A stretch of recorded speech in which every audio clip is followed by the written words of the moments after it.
What's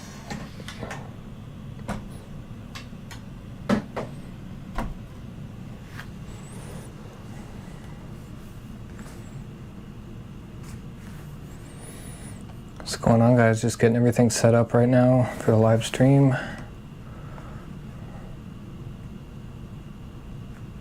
Hey Chris, how's it going? Thanks for tuning in. Hey, drop a like to help out the live stream so we can get some more people in here to create a good discussion.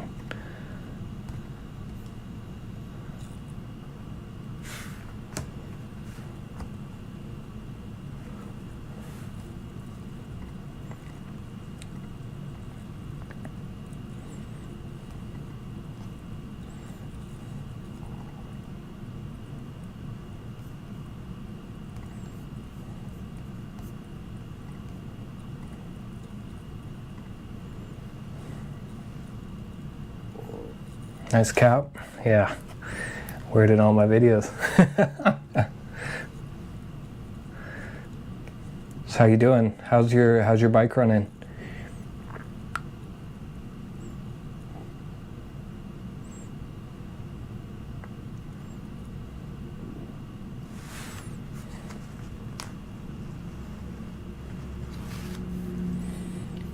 Four likes. Okay, cool. Yeah, let's keep that. Anyone tuning in, just hit that like button so we can get some more people aware of the stream, and you know, we can get a good discussion going. Chris, how's your bike?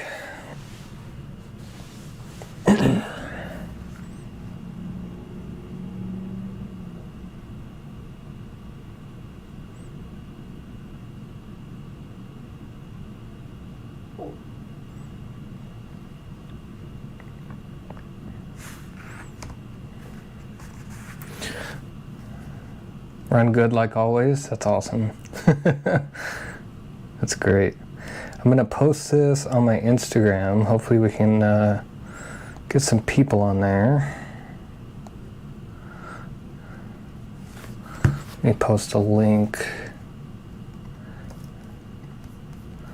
Let's get some people on this stream.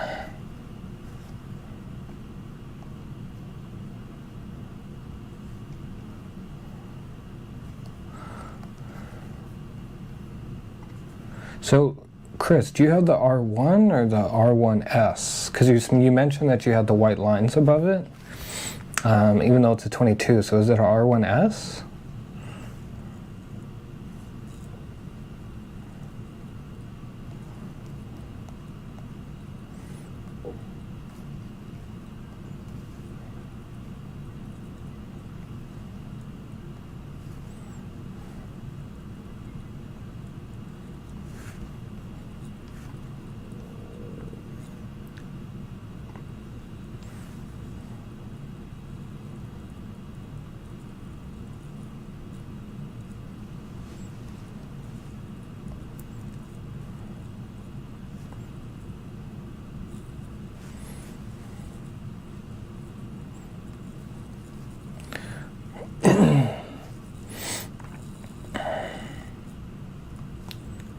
Paste the video link.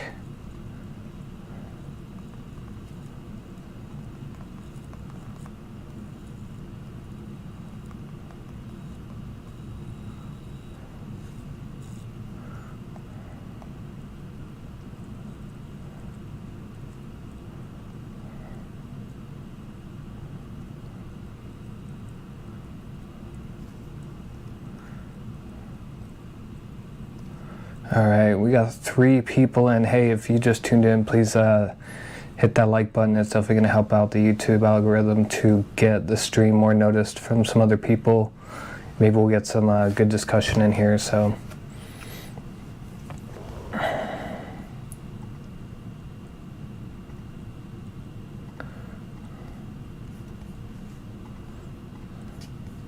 R1 is white, the sign.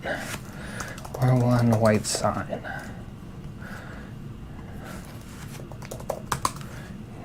And it's a 2022, you said?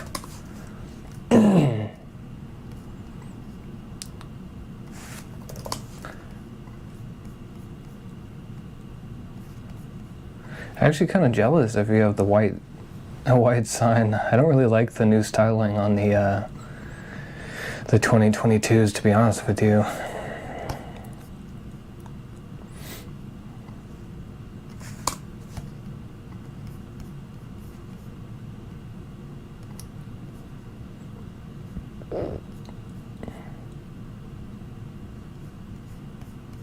Yeah, I'm looking for pictures of it.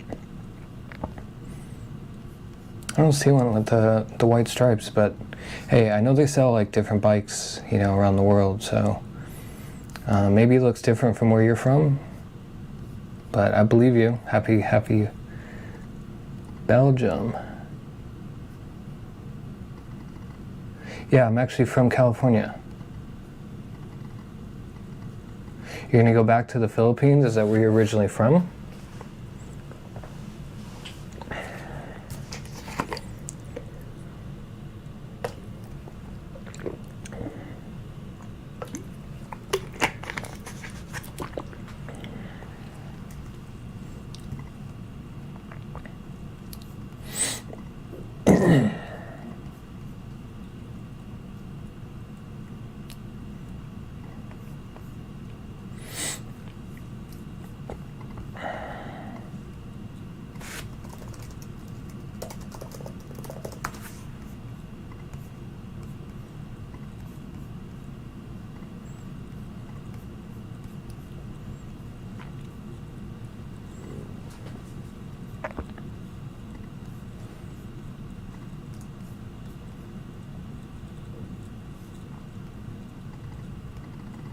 Five people. Hey, if you just tuned in, hit the like button, please, for live streams. It definitely helps out YouTube to get the stream more noticed. We can get some people in here and have a good discussion about bikes. And you guys feel free to ask me anything. I'm here to chat and get to know you guys a little bit. So finally got the live stream setup working. So yeah, feel free to ask me anything. Let's have a nice time on a Sunday afternoon.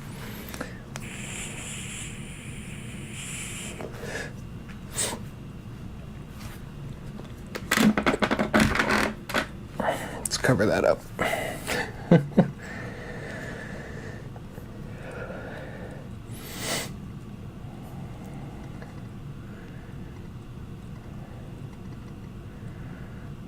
Okay, yeah, I know.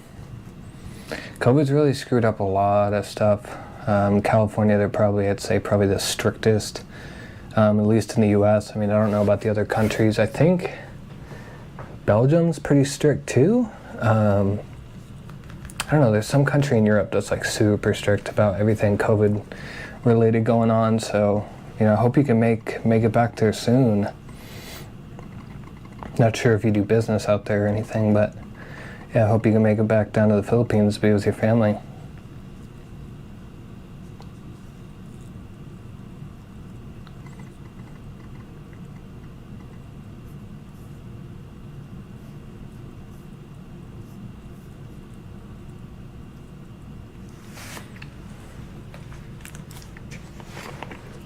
I don't want this license plate in there.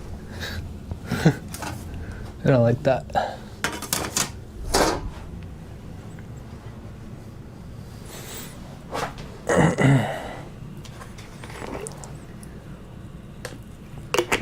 So it's going to take a little bit for people to probably, pop on YouTube and join the stream, but it's the first stream I've ever done. So, we'll see how it goes, and hopefully I get to know you guys a little bit more. And I'm going to be getting a new camera I'm actually super stoked about, so we can start doing, first off, better quality live streams, and two, some better B-roll of the bikes, some better shots in the garage.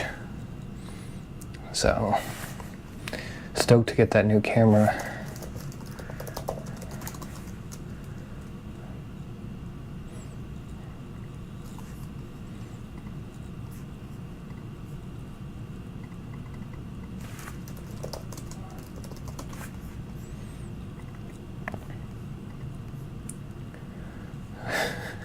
Hey, if you guys just tuned in, I see like 5 watching right now. Please hit that like button just to get the stream notified. It's for other people to start joining in. Get a cool conversation going on about bikes and everything else. So please hit that like button. It definitely helps the stream get noticed more by other people.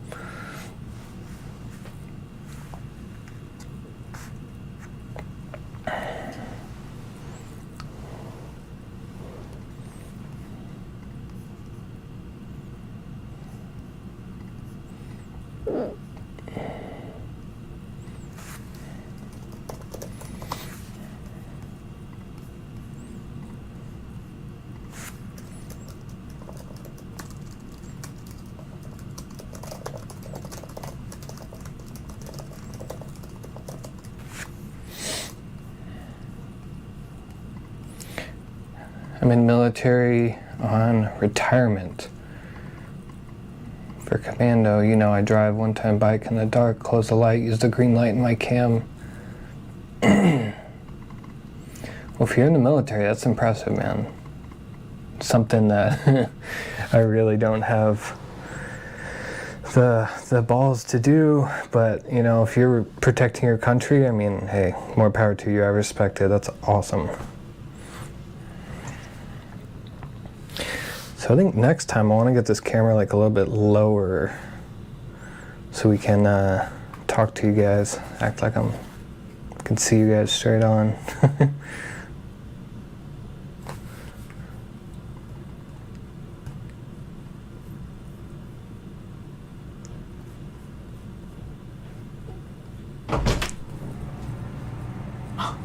Sorry. You interrupt something? What? Did I interrupt you? Yeah, you. How the fuck could I be watching you right now? Because I heard you laugh after I said something. I was watching a video, you dumbass. Oh, good. Well, keep doing that.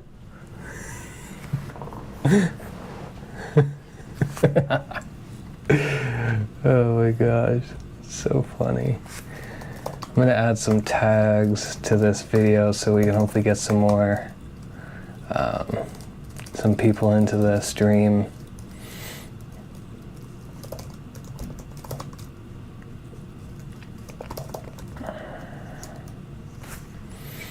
Boom, boom, boom. R3, sure. Yeah, let's do that.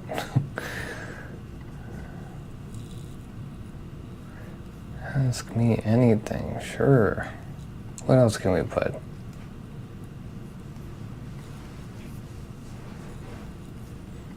Yamaha R1m, 1000 cc. Leader bike, save.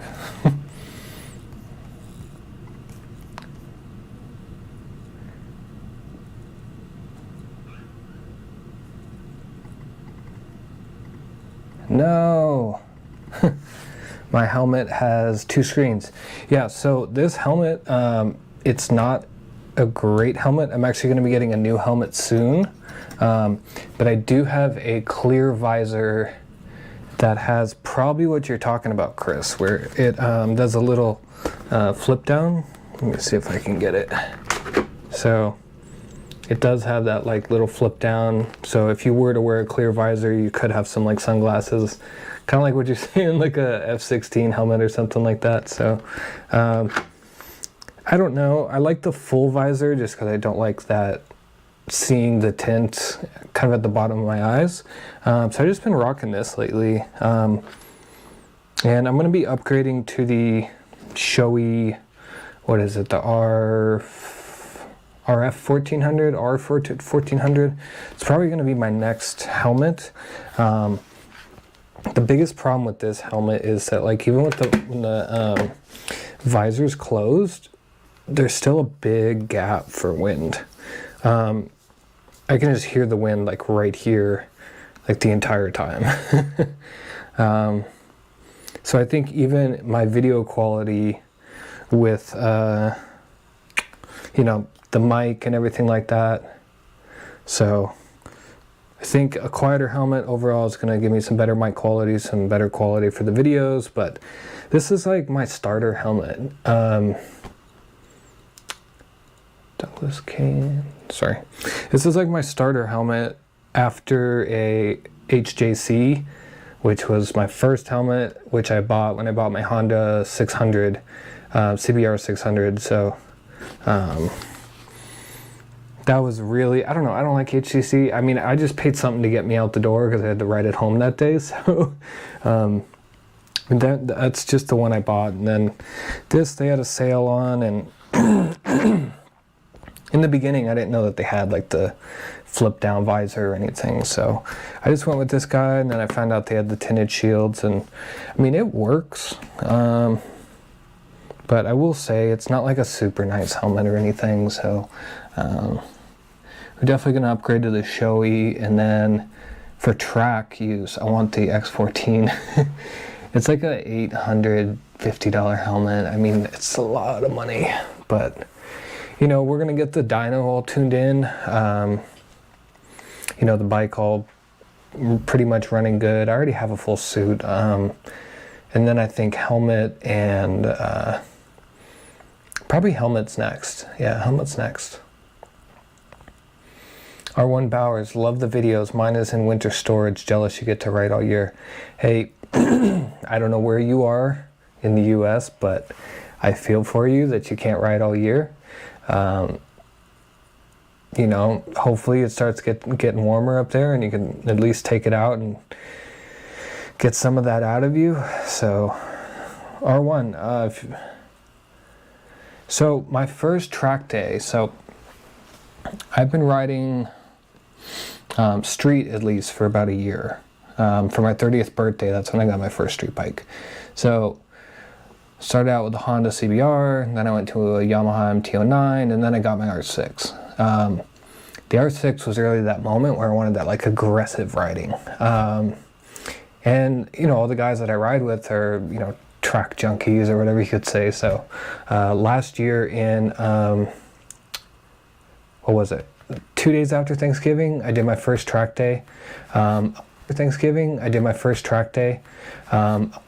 I didn't film it that day just because I wanted to really like get out there, understand the track, stay focused on the track, and not, you know, trying to get footage, and, you know, because it does get to your head when you have the camera right here and you know you're filming. You want to like really like, you know, get off the bike and get some cool angles and pass people. So my first track day last Thanksgiving, I didn't film. I have some pictures on my Instagram that are pretty cool, also my Facebook, so you can check them out there. But that was my first track day. Pretty much rode, I believe it was 7 sessions in one day. My next track day I'm actually doing with a bunch of guys from my local Facebook group, and it's going to be March, what is it, the 26th. So March 26th, we're going to definitely be recording that track day, get some good footage of that. That's going to be fun. I'm stoked for that. So, you know, it's really something different when you can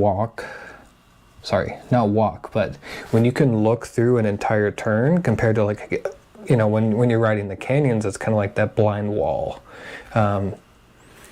So when you can look through like an entire turn at the track, you can really practice your entry point, you know, your braking, your decel, your apex, pulling out of the apex, also passing people safely. The tracks nearby us actually don't allow you to pass on the inside, only the outside. So, you know, depending on what kind of group you're in, it can be kind of hard to not pass on the inside, but you'll get like black flagged or something. I think it's like 3 times, and then they like kick you off for a couple hours or something like that.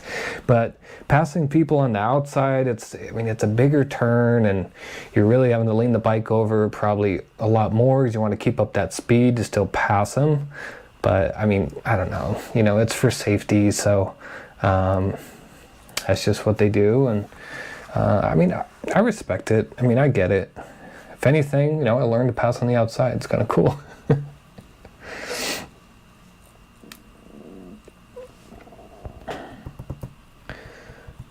So R1 Bowers, where if you don't mind saying, like, what state are you in that you're saying it's like super cold that you can't ride?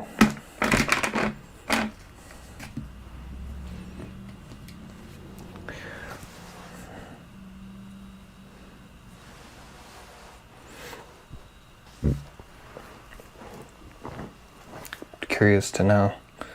If there's ice and snow on the ground, I mean, I don't blame you. I actually got I rode in the rain for the first time 3 weeks ago when it was about probably like a 2-hour ride where I needed to get down somewhere.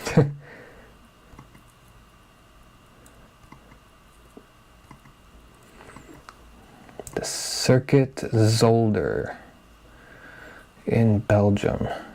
Let me look that up.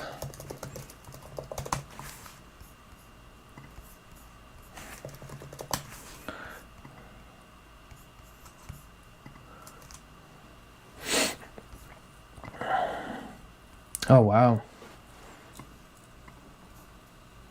Okay, so the Circuit Zolder, that has some long straights. If it's the course that I'm thinking about, or I mean the lines that I'm thinking about, that's pretty cool, man. I mean, that seems like a really cool track. Yeah, that straight is so long. And then it looks like there's some water around one of the turns. That's super cool, man. I wish I could ride that.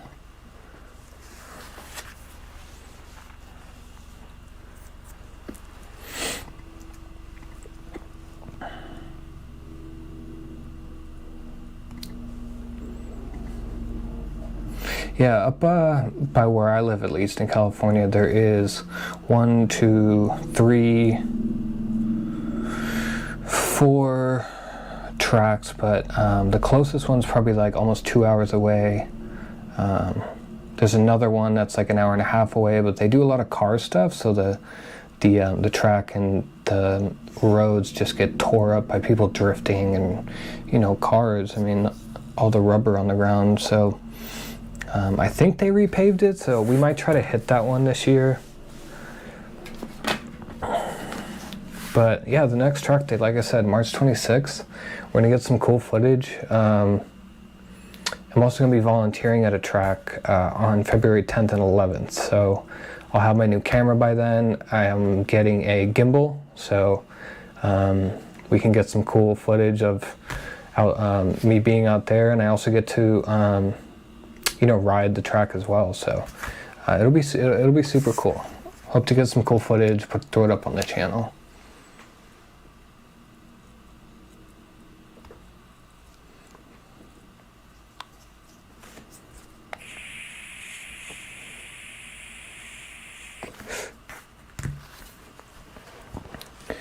So for the room, I don't know, I want to build out this live streaming setup a little bit better.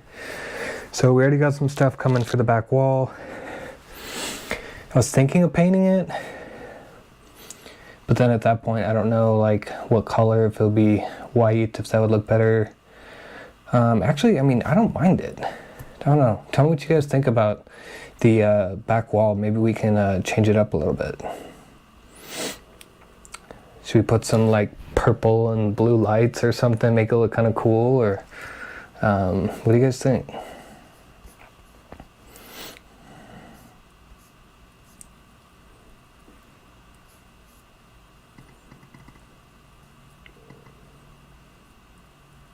Yeah, that Kawasaki H2 is insane. What is it putting down? Like 300 horsepower or something? I know it's supercharged. Gosh, 55,000 US dollars. 1000 cc. Where's the power figures? Power, let's see.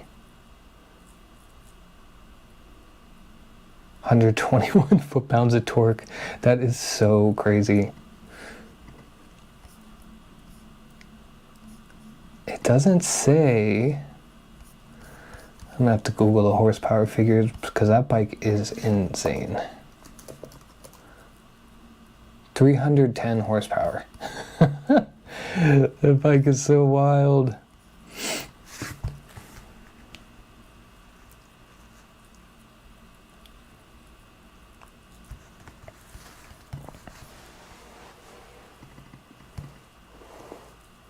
$400 km/h. That is way too fast. What is that? 400. Let me see. 400 km/h. I think that's around 280, 250. Okay. Yeah, I mean that's just insane. On the dyno video that I posted with you guys, I saw them get up to like 185 on the dyno, you know, the screen that I showed you guys. So that was pretty wild. I don't I would say the fastest speed that I've gotten the bike up to, well, okay, I've gone pretty fast, but not close to 180, and that just seems insane. So if you're saying this H2 goes up to 250, I mean, unless you have a long straight, there's going to be no way that you can tame that bike. I mean, that's so crazy. It's so wild. Hey, if you just tuned in, please, just a reminder, hit that like button so the YouTube algorithm will show the stream to more people. We get like a cool discussion going.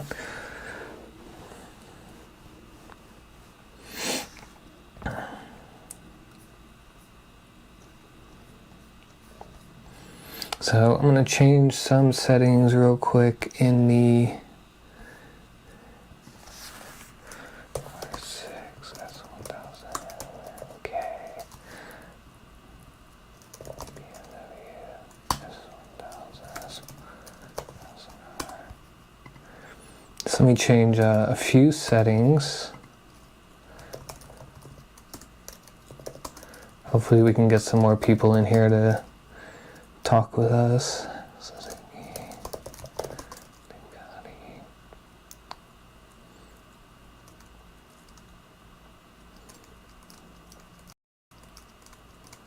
Okay, Suzuki, Ducati. Ask me anything.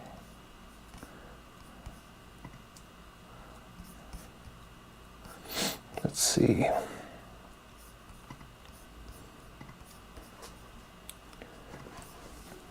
What do we got? Even in euro, it's too much? Yeah, I mean, what, 55,000 US dollars in euro? It's got 70. Wait, is the euro? Okay, so that's why it goes down, because the euro is stronger. So yeah, 49,347 euros. I mean, that's an expensive bike. That's a very expensive bike. For sure.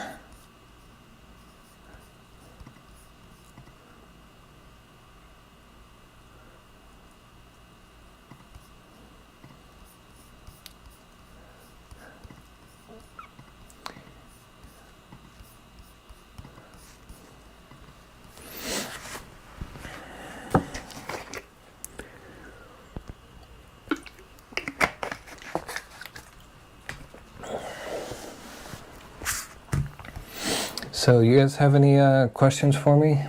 Any you guys can ask me anything. So this is pretty much like a first stream, so get to know me episode. Yeah, no, definitely Ariel. I don't see an H2 really being, I mean, it's cool. I don't know, maybe I feel like they designed that bike just to say, hey, this is this is what we can do. So I'm sure, you know, the ergonomics and the wheelbase, like the length of the wheelbase and everything that bike has designed for it, it's just, I don't know, like, what, should it be a drag bike? Should it be a Hayabusa? Like, I don't see that thing really doing well in the, you know, in the canyons or on the track or really anything purposeful besides straight line.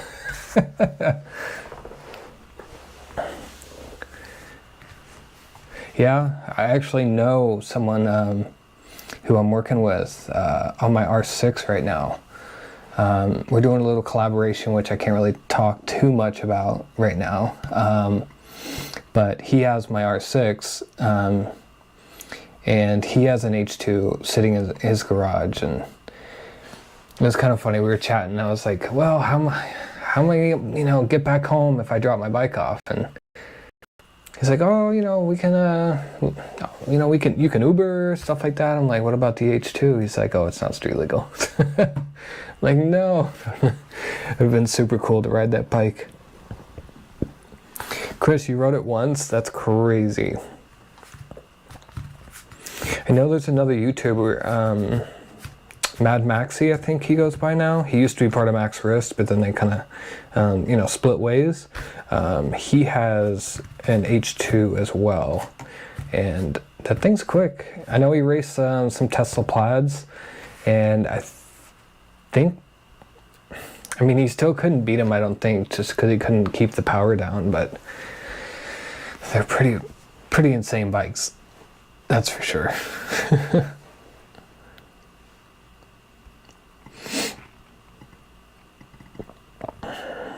So Ariel, where are you from? Tuning in.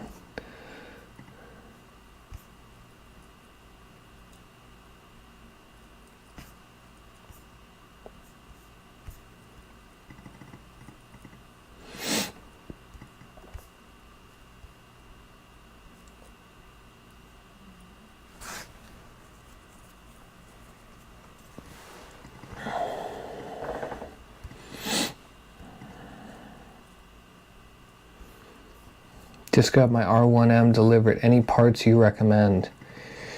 Yes, of course. I'm not sure if you've seen my build series, but I just actually got a brand new R1 too, probably 2 months ago. And I have probably 11 episodes of the parts that I put on. Everything that I've put on has a purpose and also is nothing flashy. Israel, Molotov. So for the R1M, of course you're going to want an exhaust, but really I think the first thing that anyone should do to their bike is get protection. So the Graves diamond frame sliders look amazing. They're super low profile. They also will prevent you from going up, if you were to crash. If you're in a low side, they're designed to prevent you from kicking up into a high side. So you guys see a lot of those like Shogun, where it's like the big like hockey puck looking thing like sticking out of the side of the bike.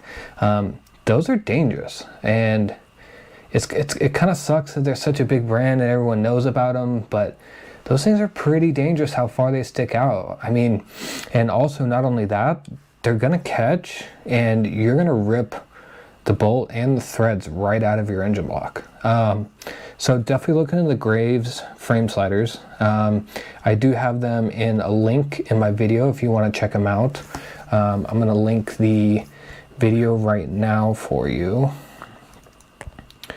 Just let me do this real quick.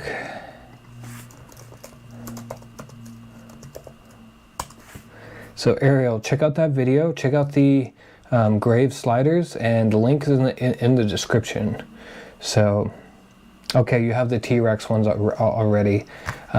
Get some axle protection. So I did the ones from Evotech, but there's also Woodcraft, which are really good. There's R&G, there's Puge. Front and rear, I would definitely recommend.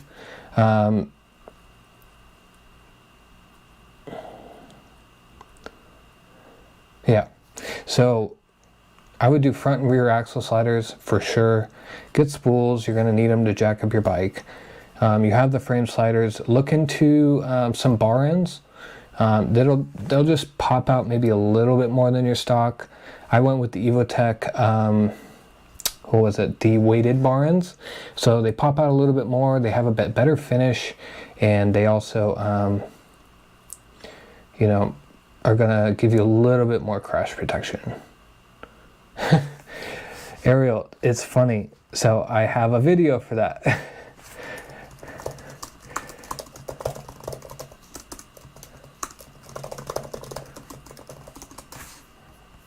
So Ariel, I'm gonna link you my brake video. Let me see.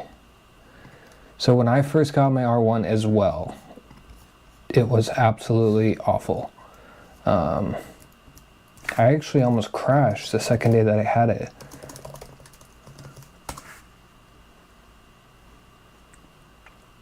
So, problem with the front brakes is what they're using for the pads. So with the pads, when I took them off, I could feel on the surface of the pads, there was nothing coarse to actually scrape against the rotors at all. They were like smooth as porcelain. So they're using the cheapest pads on the stock bikes. So if you just got an R1M, I'm sure, you know, mine are also probably the same. I don't think they would put any different pads between the two bikes. Maybe because you have the M, but go with the sintered pads. Yeah, go with the center pads by EBC. If you want a strong bite, go with the EPFA series. Or if you just want something that is pretty good in the street, you can use it on the track. It's definitely going to give you a lot better pull and result with your braking. So the FA line is probably more street, canyon oriented.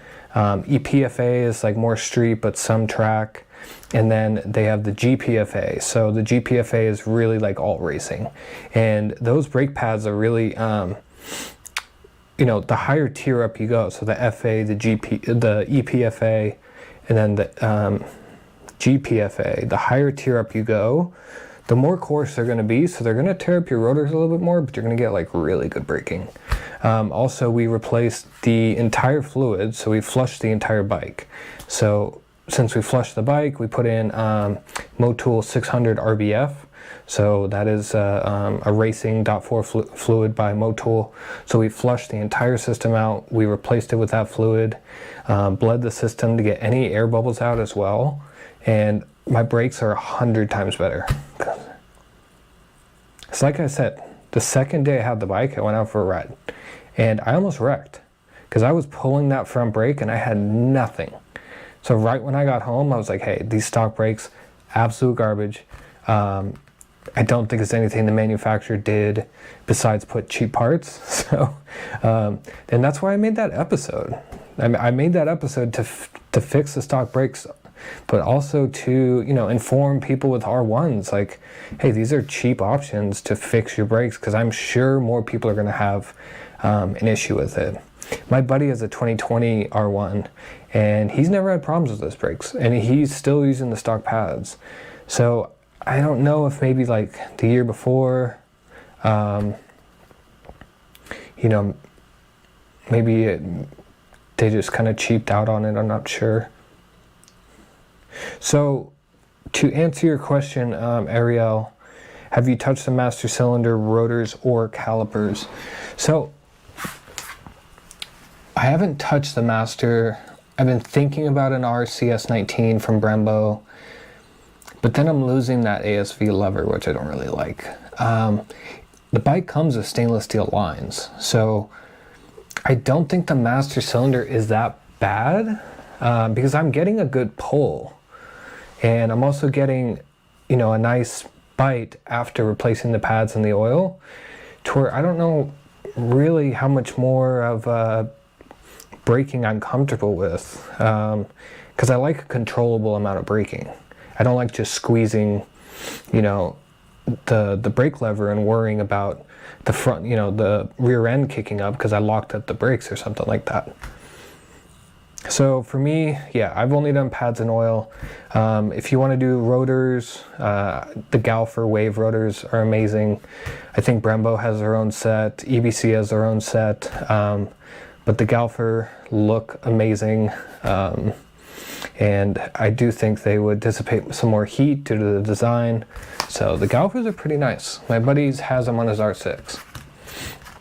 In terms of the calipers, I don't think the calipers are bad. I think a lot of people put you know, emphasis on the calipers or the master, when really, if you put some good fluid in there, some good pads, and you bleed it properly, you're going to have a pretty good brake feel. Or at least, I don't know, that's just my opinion. So yeah, so far I've done pads, oil. I did put ASV levers on it as well. So they were the shorties. I don't like the long lever feel.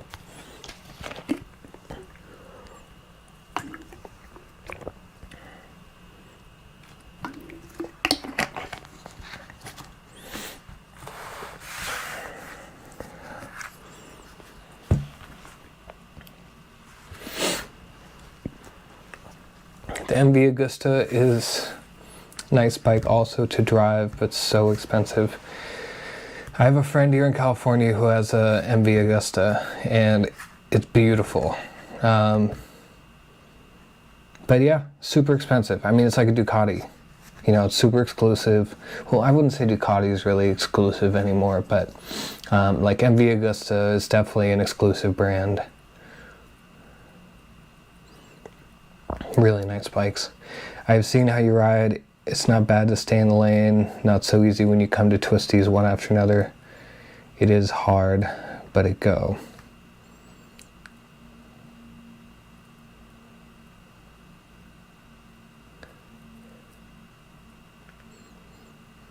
So I'm not exactly sure what you meant by that.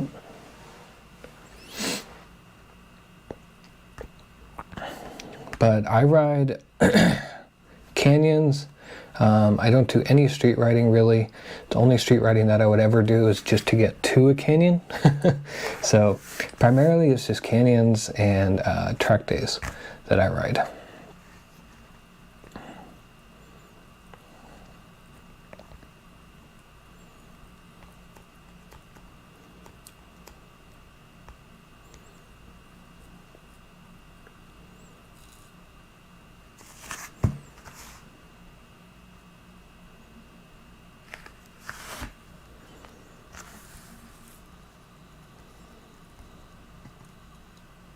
So Ariel, if you're still here, how many miles do you have on that R1M?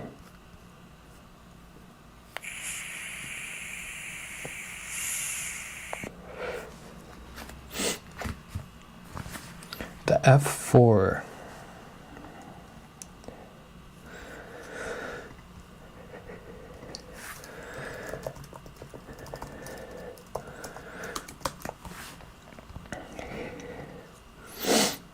So I'm looking at this bike, the MV Agusta F4, I'm sorry. 201 horsepower, so I'm assuming it's a liter bike. I mean, that's a beautiful bike. It really is. You know, it's got that single-sided swing arm, like just like the Ducatis. That looks amazing. But I actually like this styling. Especially the front end, I think a little bit better than the Ducatis. I don't know if I can link a picture in chat. Let me see. Let's see if I can do that.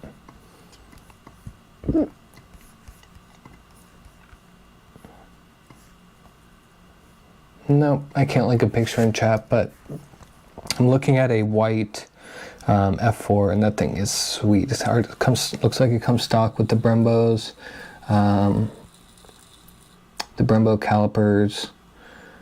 I'm assuming that's a Brembo Radial Master.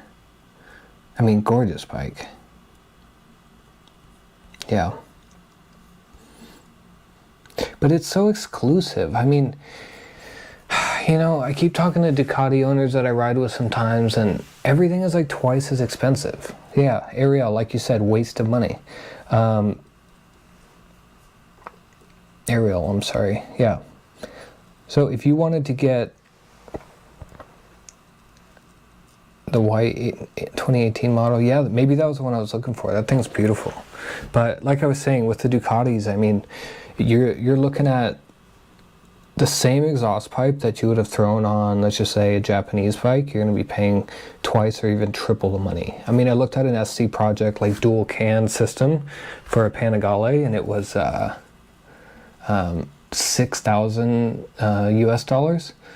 I mean, it's just crazy. You can get, you know, regular SC for your R1 or whatever other bike, and they're usually going to be around the, you know, $1,200, $1,300, $1,400 range.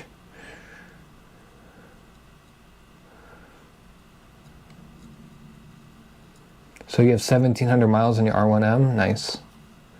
So that bike should be pretty much broken in. When I was, if you guys saw my last video of the dyno run on my R1, the guys said that, you know, even though you get past like 1,000 miles, it still is going to break in more. I think maybe up to 2,000. So it still has some time to break in. But I think, yeah, 1,700 miles, I mean, you're getting up there pretty close. Do you have any tune or any mods on it at all?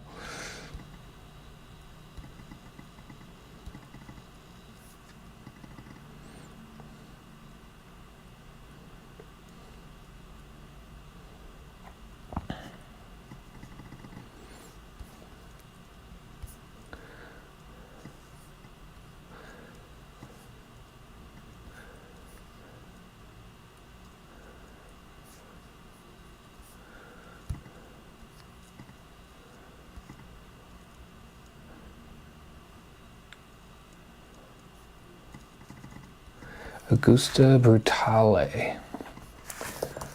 Let me look up that bike. Okay, so the Brutale is a naked bike. So that's actually the bike my friend has.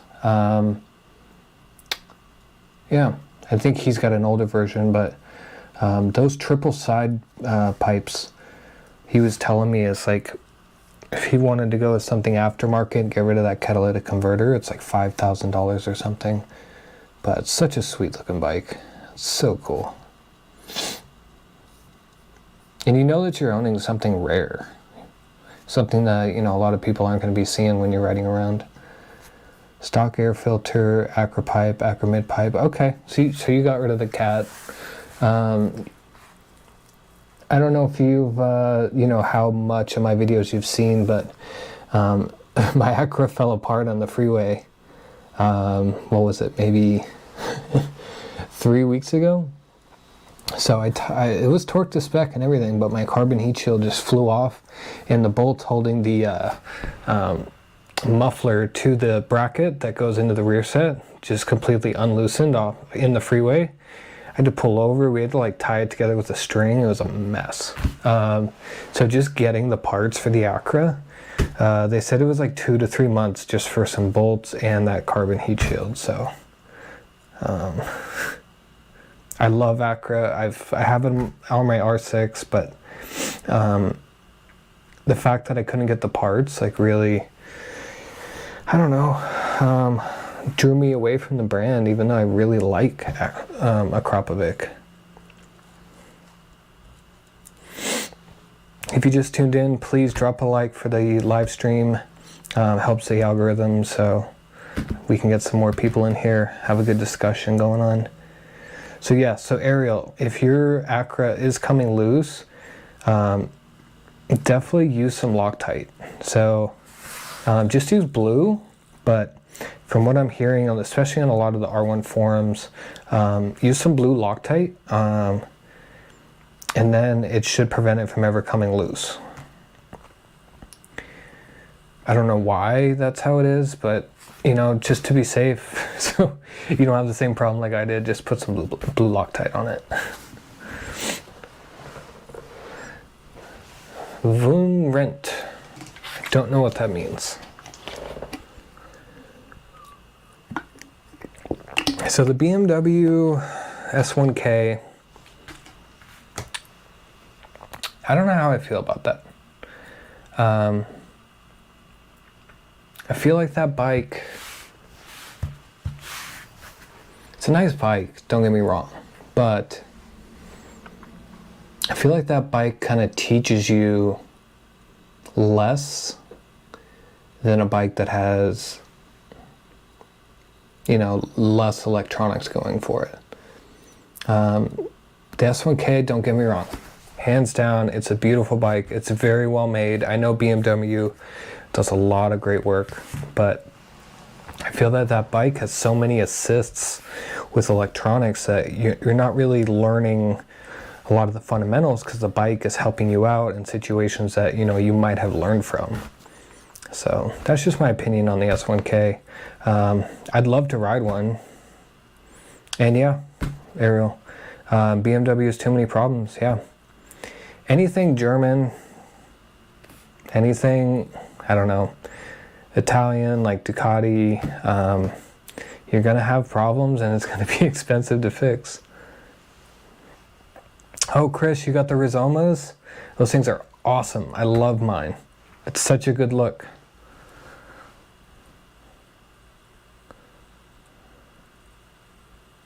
Yeah, Ariel, with the S1K, way too many, especially with the electronics and the gearbox. I mean, I don't want to say it's a cheater bike, but I feel like you're not really getting enough skill when you ride an S1K or something like that.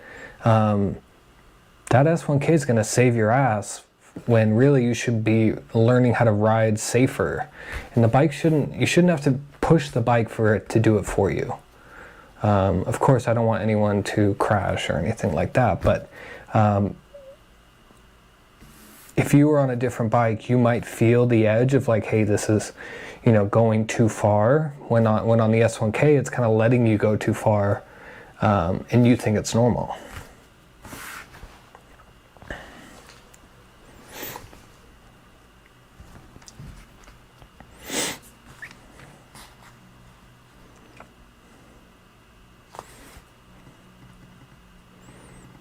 So I definitely wanted to get a video out to you guys this week, or a second video, since I don't have my motorcycle. My R1 is in the shop, so I figured, you know, we could do a live stream and just chat a little bit, get to know you guys some more, and that'll be fun. So thank you guys for tuning in, whoever is here. Chris, Ariel, we had one of our other friends, R1 Bowers, earlier. He's been chatting a little bit on the videos, so it's been cool.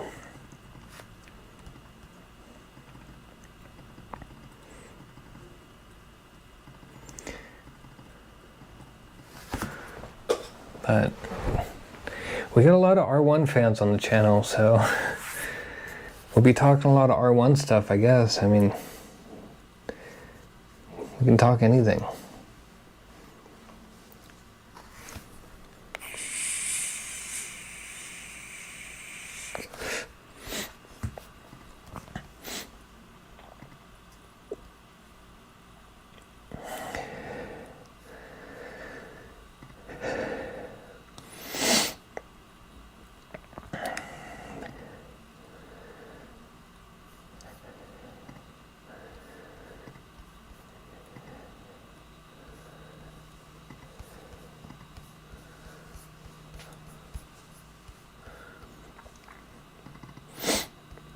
So like I said, we're going to be getting a new camera, so the next live stream should look a lot better. We're also going to get it angled a little bit down lower.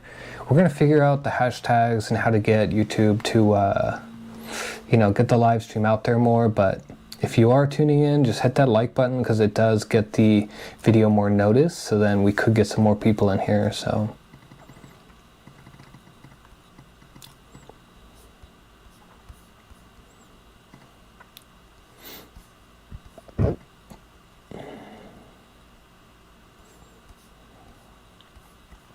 if you guys have any questions, feel free to ask them. That's what I'm here for. Or if you guys want to talk about anything else.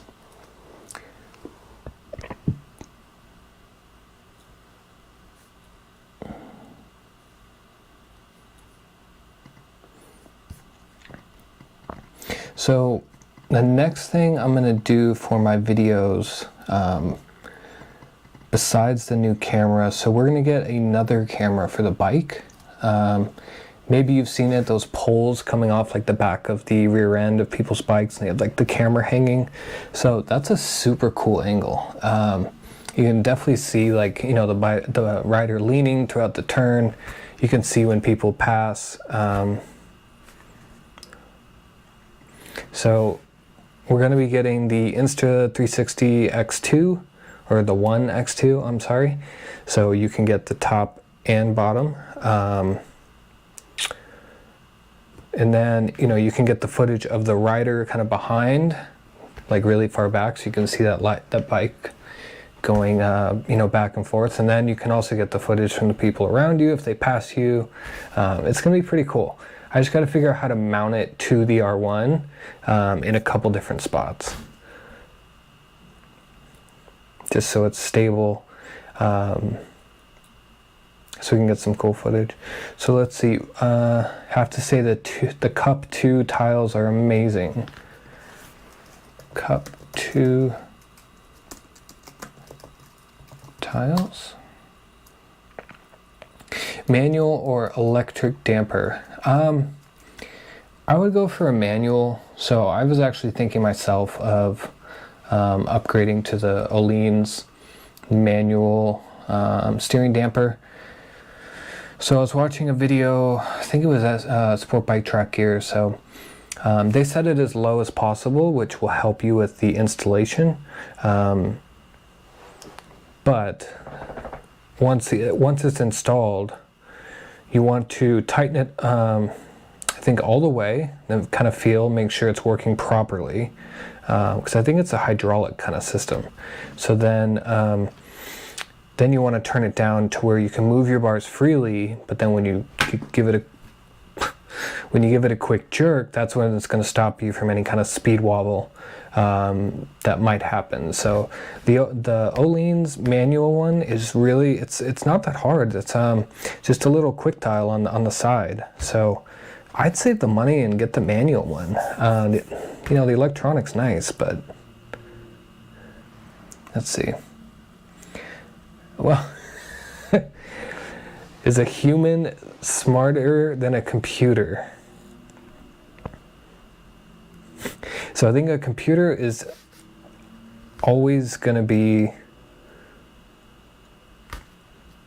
I don't know. See, we're getting into this like crazy age of like self-driving cars and like all this stuff, and I just don't think computers know enough about real world you know, incidents that happen to us that we react to on like a real-time basis, where the computer kind of just handles it passively. And it's all just by calculation. If that calculation isn't in there, then a human obviously can respond better.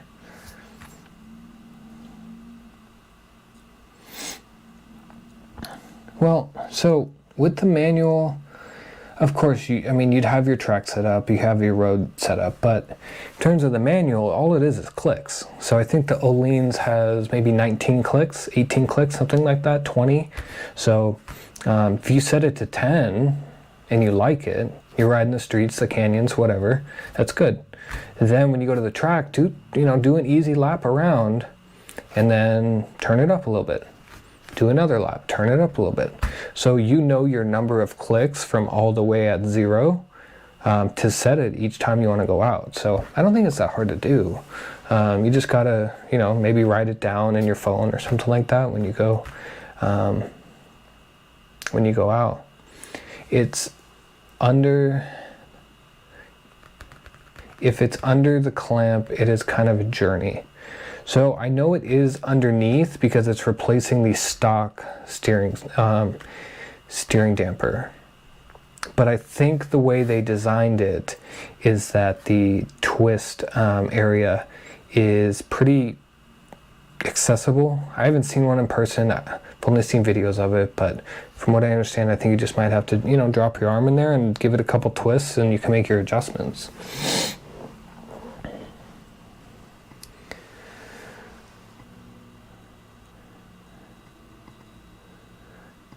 I don't know how you could have an R1 in the Philippines covered with no miles and be okay being away from that bike. That's props to you. Okay, so you replaced the R1 damper. You like it, Manny? Because I'm thinking of going the same direction.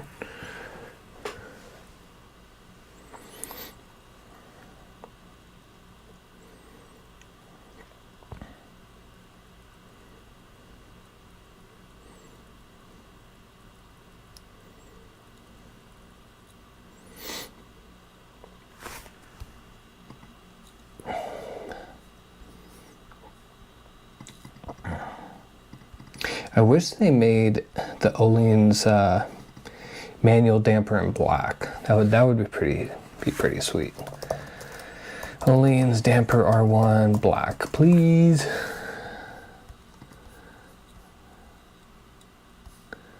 Well, I found some knockoffs on Amazon. It's terrible. I can't believe people are doing this stuff. It's so dangerous. So it looks like on Revzilla it's just the silver brushed aluminum with the gold accents. But since it is under the triple tree, I guess you wouldn't see it, so.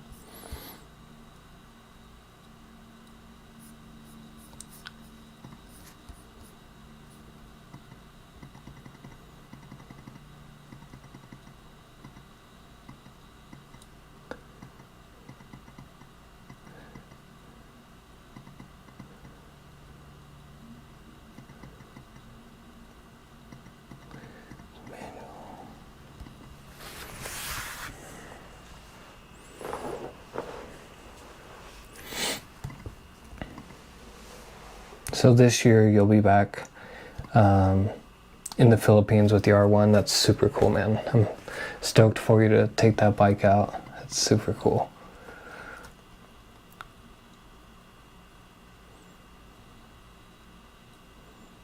I feel like my wall is so blank. I need to get some stuff on there.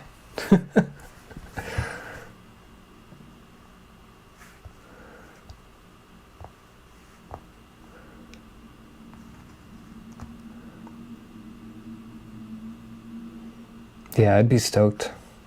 I'm excited for you. And then we can talk some more about the R1s.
So I'm kind of surprised that the R1, the ZX10 are pretty popular down there. That's super cool though. Hey John, what's going on?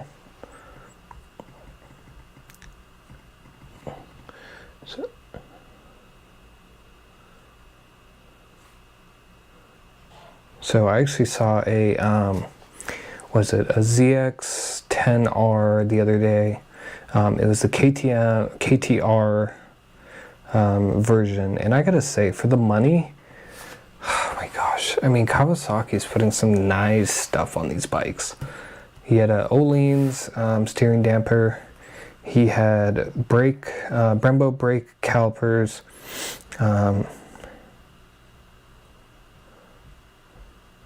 yeah, so he had the Brembo brake calipers, Öhlins steering damper stock. He had the Brembo master cylinder. What else did this guy have? I think the rear caliper might, or at least the master on the rear might have been a Brembo, and then, you know, stainless lines, of course. But overall, overall, I think. I don't know, you're getting a lot more for the money with the ZX-10R, like the, the KT, Kawasaki KRT racing team version, sorry. But everyone wants that cross-plane engine, or at least I did. Can you do backflips? No, I cannot. Oh, on the ZX-10R, they put the cheapest version. What is it, the RC15 or something like that?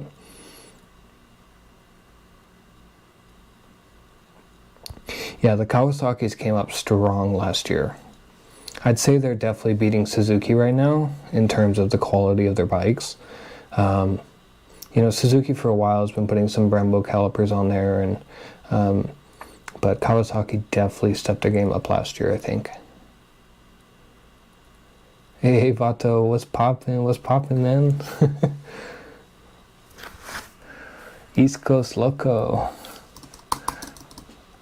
And sadly, gosh, unless you're getting a Fireblade, I think all of Honda's bikes are just garbage right now. My first bike was a CBR 600. I did not like that bike at all.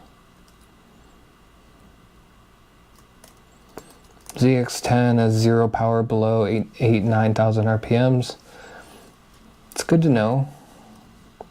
It's good to know. I haven't ridden one. John, how about if you were to land in a mountain of Big Macs? Could you do that? I would do that. 100%.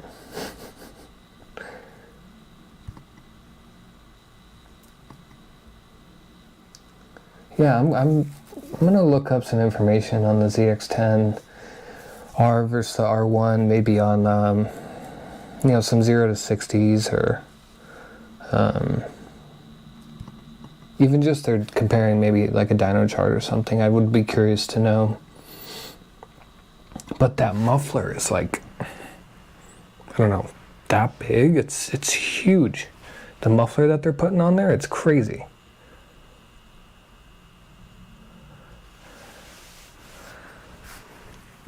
I saw a guy maybe, what was it, last Sunday.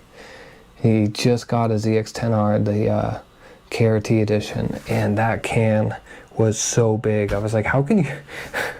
I don't want to be mean, but I just want to tell him, like, how could you ride with that muffler? That would be like the first thing that I would remove.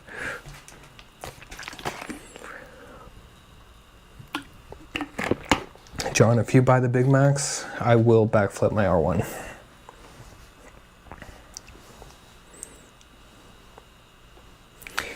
I'm gonna hold you to it, John Stone. Give me a sea of Big Macs.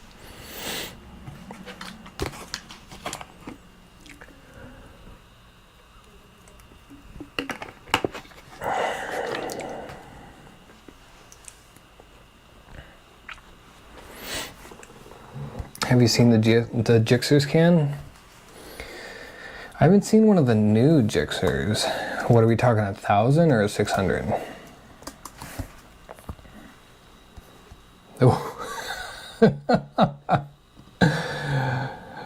Oh my gosh. That is so terrible.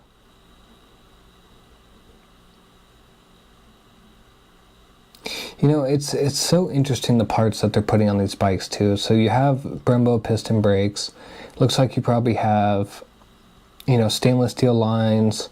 Other than that, the 1000R, I don't know. That can is ridiculous. But,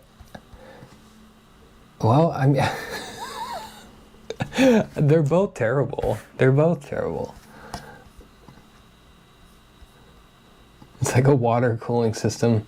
It really looks like, you could put, I don't know, a bag of groceries on it and hook it to your rear tail. You could probably even sit somebody on it, really. Have your wife on the back, have the kid on the pipe. They'd be fine. It's big enough. But that's ridiculous. do I think the Acra headers are worth it over stock? So the Acra headers are only worth it over stock if you want the weight savings. The stock headers, they might be a little bit heavier, but the flow that the stock headers have, you're not going to get that much, maybe a negligible amount of better flow from the Acra headers. I don't think it's worth it. It's also going to be a pain to even do the job. I think it might be a waste of money.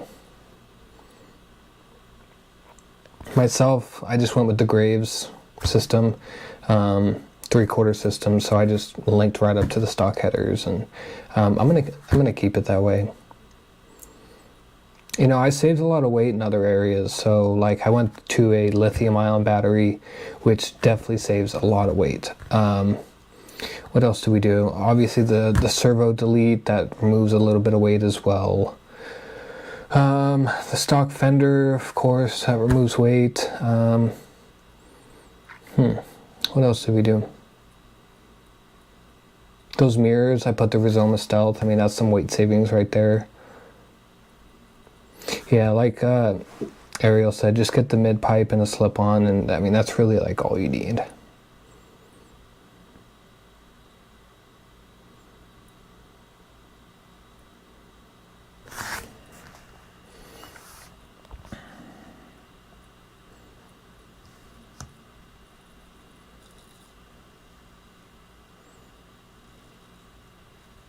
Yeah, next time I go into a shop, I don't think there's a Suzuki dealership near me, but I'll definitely be on the lookout. I know they sell Kawasaki's, and that thing I know is huge, but I'll be on the lookout for the 1000R. I definitely want to see that thing in person. I mean, that's just such a shame. You know what they're doing is they're meeting the emissions just by throwing on that muffler. They're not doing any of the, you know, crazy catalytic converter work that like Yamaha has been having to do with putting that huge can underneath, you know, in between the slip-on and the header pipes.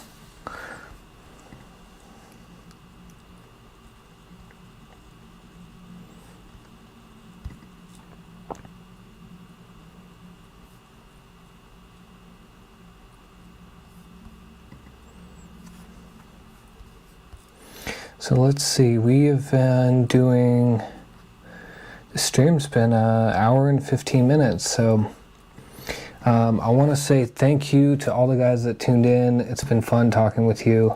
Yes, the lithium-ion battery is a great way to go, especially because you don't have the drain like a normal lead-acid battery. The lithiums, they're great. So, like I said, we've been streaming for probably, you know, close to an hour and 15 minutes. So, I'm going to call it for this one, but we might be on later when, you know, some people might get off from work and do another stream, and we'll see if we can get some more people in there. But thanks everybody for tuning in. Had a blast chatting with you guys, and stay tuned for the future videos and the next live stream, which we'll probably do this evening. All right.